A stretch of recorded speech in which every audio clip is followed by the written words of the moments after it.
Alright, so here we go. Welcome back to Life and Surround. We have a lot of ground to cover today, so I'm just going to jump right into it. Today is a Life and Surround that I have greatly anticipated over quite a range of time. This is Chicago Quadio, brought to us by Rhino Records. And this is one of the coolest surround releases to date. It's one of the best values to date. It has caused me to fall in love with early Chicago, having only formerly been aware of their best of. So, stop video, give me a thumbs up, subscribe, ring the notification bell, and just go get this. This gets a 9 out of 10 from me, but it's a 10 out of 10 for many. It's just a knockout value. It's super cool. It's super surround. It's discreet quad goodness. I love this, alright? So with that, let's get on to this video. I'm going to try to do a bit of an unboxing, as well as a discussion of the music and the mix and the history and all that. So hopefully this video won't be like a disaster or 50 minutes long or something, because there's a lot of ground to cover. But you know what? This set is worth it. This set is worth the time that we dedicate, me filming and editing and you watching. Like, this set is just incredible. Alright, so Chicago Quadio by Rhino came out a few years ago. Let's go. Alright, so what do we get? You get this cardboard slip sleeve box. It's got some original 70s quad type of information there on the back. Very cool stuff. And you get 9 early Chicago albums. You get 9 early Chicago albums. Now it goes from Chicago's debut all the way through Chicago 10. So why do we only get 9 albums? We don't get Chicago 4 because that was a live record, and for whatever reason, maybe budget, or they didn't feel like the live recording could translate well to quad, they didn't ever mix Chicago 4 into quad. But we get all the way from the debut through Chicago 10, which is almost the entire Terry Kath years. As some of you may know, Terry Kath died after making Chicago 11. Chicago 11 was never mixed into quad for SQ. And what we get in this set, in Chicago Quadio, is every Chicago album that was mixed into quad back in the 70s for SQ. Now, that brings me to a point about the mix. SQ was a matrix technology. You started with a discrete 4-channel master, and it got encoded into a stereo 2-channel mixdown that, with some kind of secret magic sauce, it's not so secret, but it's very nerdy and geeky, it's a carrier signal or something like that. The 2-channel signal through a quad processor was able to output 4 distinct channels. The interesting thing about matrix quad is that those channels were not entirely unique, entirely discrete. The level of separation, I'm not exactly sure what it is, but it was something like 60%, 70%, 80%, not 100%. So you have this 4-channel master that gets encoded down to 2 tracks and then decoded back to 4 tracks, but these 4 tracks don't exactly match these 4 tracks, okay? These are kind of blurred all together. 60%, 70%, 80%, something like that. What you get on these Chicago Quadio Blu-rays is this. You get the original 4-channel master, totally separated. Brings to my mind whether that was the intention of the engineers. Like, did they make things extra discreet, knowing that things would get kind of muddled here? Or was this their preference and they just had to live with this? Right? But for better or worse, what we get on Chicago Quadio is the 4-channel master mastered to Blu-ray. Lossless, high res. So, I mean, this is as discreet as these quad albums have ever been and will ever be. So, let's dive in. We start off with Chicago Transit Authority. They had to change their name after this album. I guess they got sued by the real Chicago Transit Authority. It's presented in gatefold. And you get the Blu-ray inside of a slip sleeve. Slip sleeve has plastic coating for the disc's protection. Chicago Transit Authority was a double album. A pretty bold and audacious move. Here's the back. By a new band. And you know, Chicago Transit Authority to me sounds the roughest of the albums in this set. It sounds very jammy. To me, it is Chicago announcing their roots. They were a jam band, and that's what you get. Do we have any hits on here? I'm a Man stands out to me. Does anybody really know what time it is? There are lots of really awesome cuts on this, and there are some that are kind of jammy and noodly. Still a very interesting debut and a very audacious effort from a new band to come out with a double album right out of the chute and to show off their chops. Let me touch on the mixes before we move on. I'm going to make a very generalized statement, and it's going to be true of most of the songs and most of the albums in this set. So I'll just kind of get this out of the way. The drums tend to be panned in stereo across the front. The bass tends to be panned in stereo across the front, or maybe mono. It appears in both front speakers, and that may have been their intention for it just to sound like it's coming from the middle, which it does to me. Many of the lead vocals also sound like they're coming from front center. Many harmony vocals sound to me like they're coming from the front left or right. You tend to have many horn parts sound like they're either coming from front left or right or phantom center. And then you have Terry Kath's guitar mostly over here in your surround left. And you often have a piano part or electric piano, organ, that type of stuff over in the surround right. You often, if there are enough horns in a particular song, have horn parts sharing space with Terry Kath and with the keyboards. Now, that isn't always true of every single song. There are nuances like extra percussion that's brought in for some songs, particularly on Chicago 7. And then sometimes you also have acoustic guitar and stuff like that. And they don't just set it and forget it. You do have the formula for the mix changed around from song to song, from album to album. But what I just described is very typical for the set. Okay? So let's move on to Chicago 2. Chicago 2. Recently released also as a Steven Wilson stereo remix.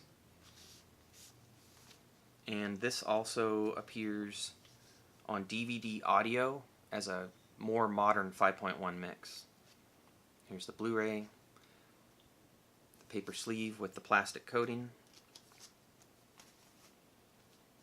Here is the gatefold. And on this one, the front and the back look more or less the same. And that's what we get here. And this is a pretty famous album.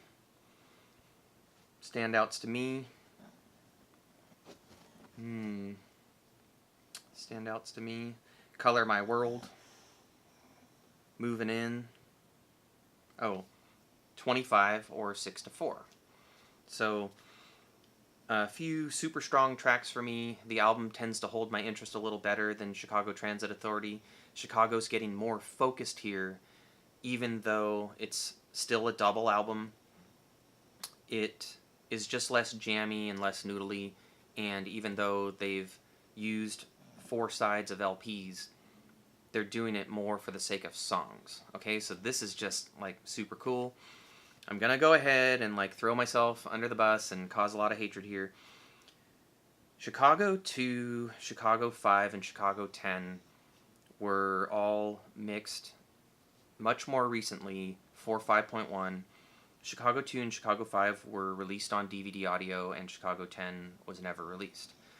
I've heard all 3, and on my system, which is more suited to 5.1, I like the DVD audio mixes a little bit better. If I move my couch forward about 18 inches, it puts me more approximately in the center of the 4 channels in question here, and the Quadio mixes sound way better to me at that point. If I'm sitting back in my 5.1 position, the vocals can get a little washed out, and I can be overpowered by the surrounds, right? Because the engineers back in the 70s were putting equal emphasis on all 4 channels. That's the way quad was meant to be heard. So again, if I accommodate and put myself as close as possible to the center of all 4 speakers, even though that then causes all the angles to be slightly off, it brings the Chicago Quadio experience for me pretty close to that of the DVD audio experience. There are those who love the Chicago Quadio mixes way more. They are more discreet.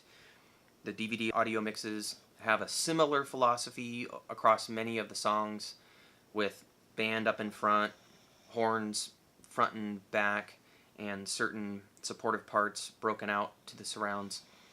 But the DVD audio mixes also have a little bit of everything in every channel. More of a big stereo setup with discrete highlighted parts frequently. Okay? So DVD audio just sounds more balanced to me in my native 5.1 listening position. But I don't want to detract from the Quadio experience. This is awesome. And again, if I move my couch, it's a reasonably well balanced, very enjoyable experience. I'll take a moment to show you my companion over here, Delilah, the pit bull, Delilah J. dog. So if you hear snoring, that's her, but she's my baby, and she makes me feel good. So that's why she's here. So let's move on to Chicago 3. I did a little bit of research on this album, and I guess the cover is meant to be kind of a tattered flag. You do get a bit of a protest theme across many of Chicago's albums, particularly the early ones. I suppose that could be because Vietnam was occurring at the time, or right around then, and they felt strongly about it, and I respect that. So I think this album art was called Tattered Flag, something like that, and it does look like kind of old shredded fabric. I find this to be a bit hard to get into. The songs just aren't as memorable for me. I do want to give it further listens. I'm just going to place it down on my list of favorite early Chicago at this time. So one cool thing that Rhino did was, if the original LP came with things like custom record sleeves, even though you get one Blu-ray that holds this entire double album, you get 2 sleeves, because that's where they put the lyrics and additional notes. So they have replicated the packaging of the original LP. And here I'll give you the Blu-ray. There's the Blu-ray, Chicago 3. The 2 sleeves. And then, I guess, Chicago 3 also came with a poster, because they've included this poster. Looks like a black and white poster of the band. And, you know, let's talk about value for a second, because you're getting posters, you're getting patches, you're getting additional sleeves, replicated artwork. New, I think I found this set for around $120 to $130. And even though I think it's out of print, you can get this for around $150. So, number one, I would rush right out there and pick this up right now so that it doesn't skyrocket on you. But I think Rhino did a fantastic job for 9 Blu-rays, discreet, quad awesomeness, you know, around $120, $130.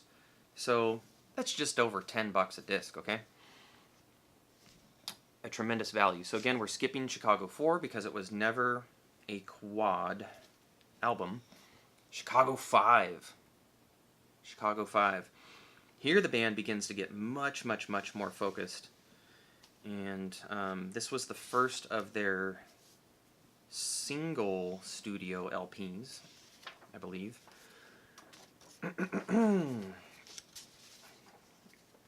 Here we have a big old long fold out of all the band members. Sort of like 3.5 by 3.5 or 4 by 4.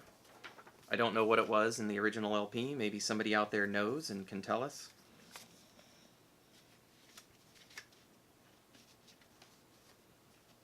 And then I thought this poster came with Chicago 3. That's what Wikipedia says. But I have it in my Chicago 5. Can anybody tell me? Maybe I put it away in the wrong disc, or maybe Rhino packaged it in the wrong album.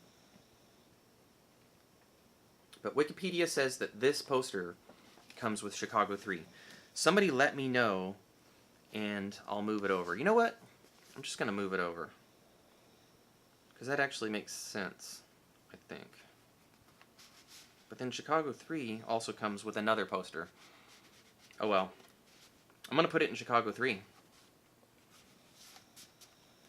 So now I have put that Cemetery poster in Chicago 3. Somebody tell me if I'm wrong. But then you also get the replica sleeve for Chicago 5. And the Blu-ray. And here they have started to match the Blu-ray to the artwork. The other ones have been red. Again, nice plastic coating inside the sleeve. So I feel like Rhino really went out of their way to produce an awesome value here. Even though 2 of the Blu-rays initially came out with incorrect stereo layers. They were summed to mono or some other crazy thing. Rhino, as long as you emailed them and asked them for the replacement discs, sent them to you with no hassle. I got both my replacement discs, so thank you, Rhino. And let's move on. Chicago 6. This one has raised texture on the front and back. Maybe that's how it was on the original LP. Somebody let me know. It's a gatefold. You have the band in kind of an old-timey monochrome. You have the songs in cursive, making it hard for me to recollect what I liked from this, but I sure did like a whole lot. Oh, Just You and Me foreshadows some kind of cheesy stuff way later in Chicago's career, but here I think it's pulled off with some freshness and sincerity. I guess that was my big takeaway from this one so far. I love this set so much. These albums are going to get repeated listens over many, many years in this house. So don't mind me and my crap memory. You get the sleeve replicated. They're back to single album here. And again, the disc is matching the artwork. No poster. They got me all used to posters. Now I don't get one.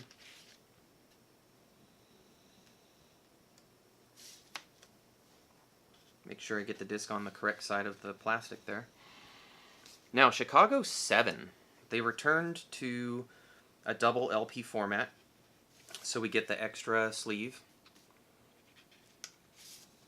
And here's the second sleeve with the Blu-ray in it. Again, we're still matching the album artwork here on the disc. And you got lyrics.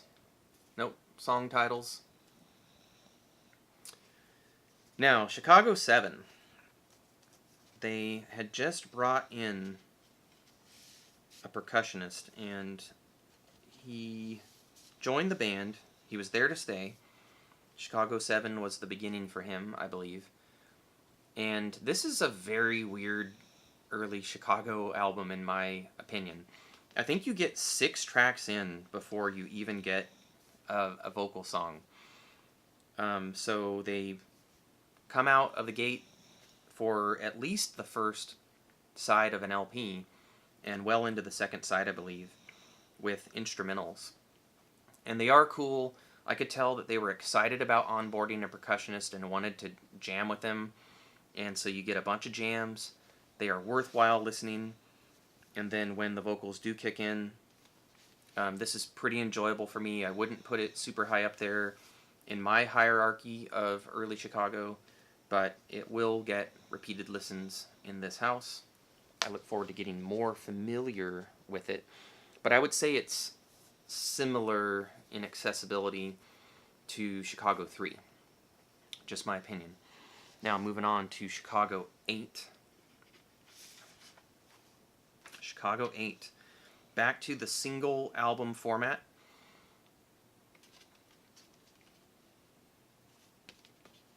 And I guess they were fond of having the back of the LP match the front. Here's the sleeve that you get. Song titles on the back with writing credits. Standouts for me were Harry Truman. Anyway, this will get repeated listens for me, but it's not super high up there on my list of early Chicago. Here's a patch, an iron-on, and it comes replete with instructions on how to do it. And Chicago 8, you also got a poster. Alright. The band all in a car together, so that's a lot of fun.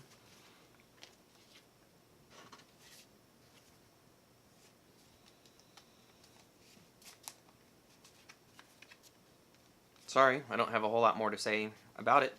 I do like it. I'm going to skip over to Chicago 10, which looks like it was packaged in a chocolate bar. And here we have a unique feature that the back doesn't match the front. And on the inside you get Chicago all clustered onto a motorcycle trying to flee a cop. Makes me wonder if the poster that I have in Chicago 8 was supposed to be in 10. But this one also comes with a poster, so I'm going to try not to overthink it. Whoa! Chicago on kind of this gridded background with a huge green Chicago logo.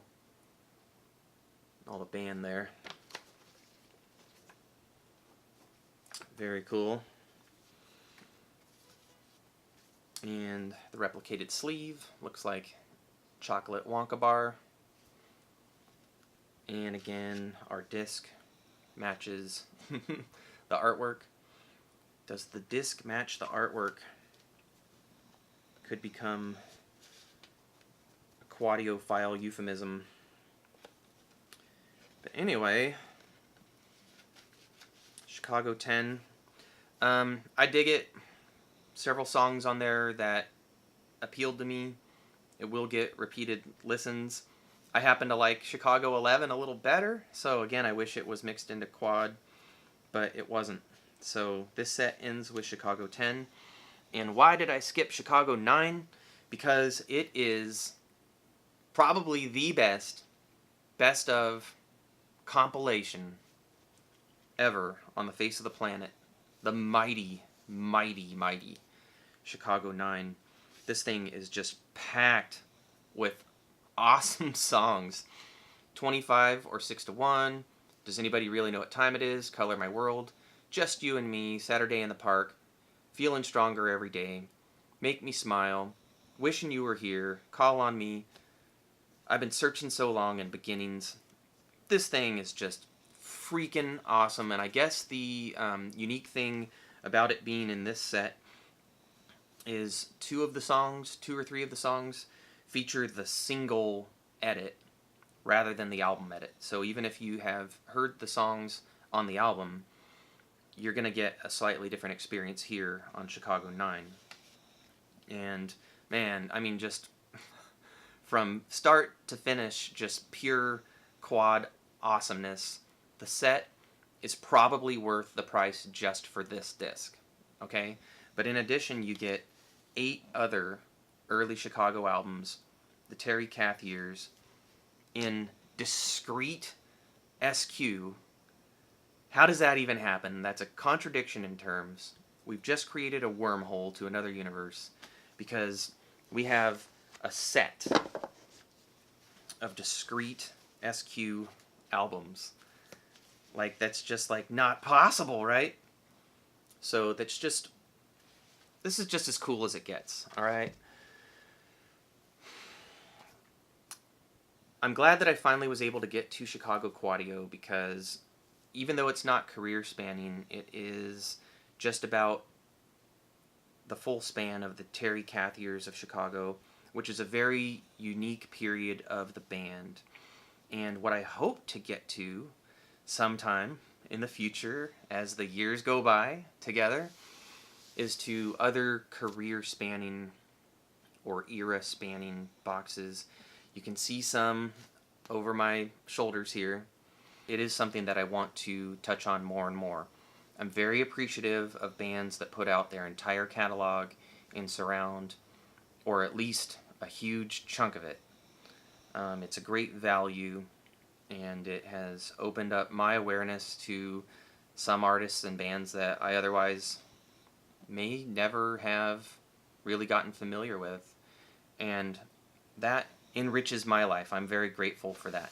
It's one thing I love about this surround hobby is that I definitely spend time with and enjoy music that I would not otherwise. Okay?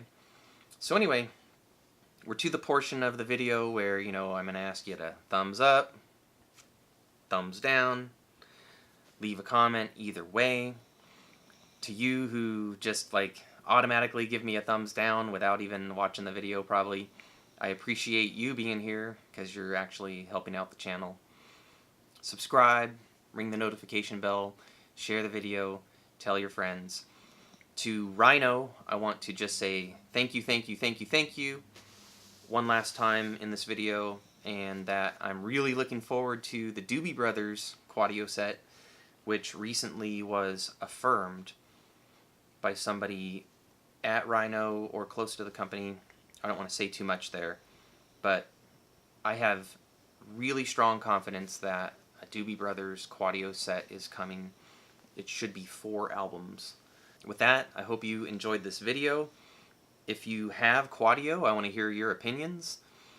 If you don't have Quadio by Chicago, please do yourself a favor.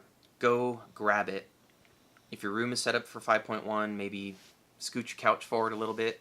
That worked wonders for me. And I'm even contemplating maybe setting up a quad room.